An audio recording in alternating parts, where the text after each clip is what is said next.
This is Inside Indiana Business Radio for the afternoon of Wednesday, January 25th, 2023. I'm Alex Brown.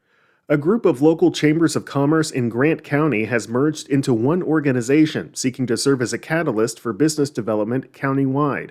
Board Chair Scott Miller says the goal is to best utilize resources throughout the rural north central Indiana County. We had multiple businesses that were a part of each one of these chambers, and we thought, man, it probably makes a lot of sense for us to work together on different initiatives than doing it separately. We think as we look to compete on a worldwide basis, it makes a lot of sense to work together versus apart. Miller said having a unified chamber of commerce will be particularly helpful when searching for businesses to establish operations in Grant County. Carmel-based Bastion Solutions is planning to move its corporate headquarters to a new $130 million campus in Noblesville, which will include a huge manufacturing plant and add 250 jobs. Construction on the 162-acre site is expected to begin in the next 2 to 3 years. A nonprofit startup accelerator is now overseeing the Trades District in Bloomington. The mill has signed an innovation partnership agreement with the city to manage the development and marketing of the district, including building a new Trades District Technology Center. From the number one source for Indiana business news, this is Inside Indiana Business Radio.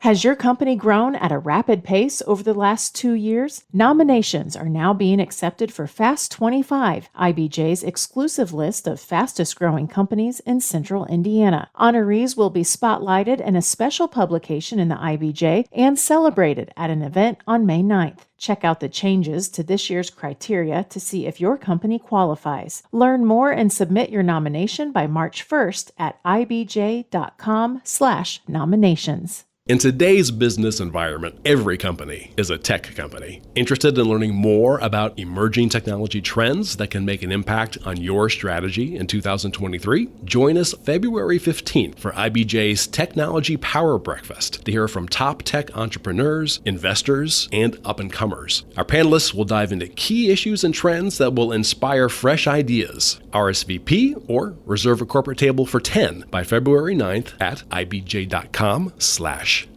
Fort Wayne-based Vera Bradley is shaking up its leadership team with the departures of 3 C-suite Vera Bradley brand executives. IIB's Wes Mills reports. The company says the leadership restructuring is designed to drive cost savings and to put more focus on marketing and merchandising.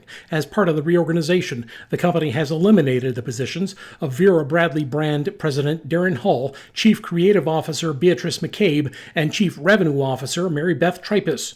The move is also resulting in the departure and buyout of Griffin Thal and Paul Goodman, the 2 founders and co-presidents of Pura Vida, the California-based jewelry and accessories brand acquired by Vera Bradley in 2019. The company will acquire the remaining 25% interest in Pura Vida from the 2 executives for $10 million. While Thal steps away from day-to-day operations, he will continue in a consulting role. The search is underway for a new president of Pura Vida. CEO Jackie Ardrey says the company has, quote, some heavy lifting to do in fiscal 2024, but she says the restructuring will result in a stronger company. Meanwhile, the company is adding a position of Senior Vice President of Merchandising and Design for Vera Bradley. A search is currently underway. Wes Mills, Inside Indiana Business Radio. Fort Wayne-based accounting firm The Hunch CPA Group is continuing to grow. The firm said Tuesday its 2 recent acquisitions have led to a relocation of its main offices, and plans are in place to add up to 10 employees over the next 2 years. The growth began in 2020 with Hunch's acquisition of management and tax services in Fort Wayne. Earlier this month, the firm closed on its acquisition of Premier Payroll, also located in the Allen County city. Founder Michael Hunch said the company is shifting to an advisory-based firm. The head of New York-based Liberation Labs says locating the company's first biomanufacturing facility in Richmond brings multiple benefits. The company on Tuesday detailed plans to invest $115 million to build the commercial precision fermentation plant in the Wayne County city and create 45 jobs. CEO Mark Warner said Richmond was an easy choice. There's 3 things that are really key to our manufacturing. It's labor, it's electric power, and it's our main feedstock, which is corn dextrose.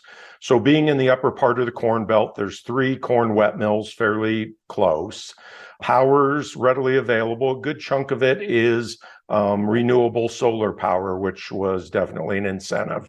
And what really interested us was the location.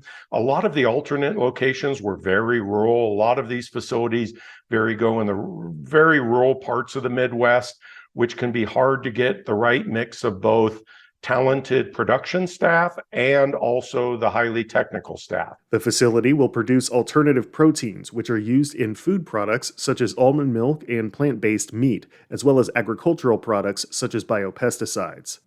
The University of Evansville has awarded scholarships to 3 high school students through its annual High School Changemaker Challenge. UE says the challenge, now in its 9th year, is designed to motivate area youth to identify and solve worldwide challenges through innovation and creativity.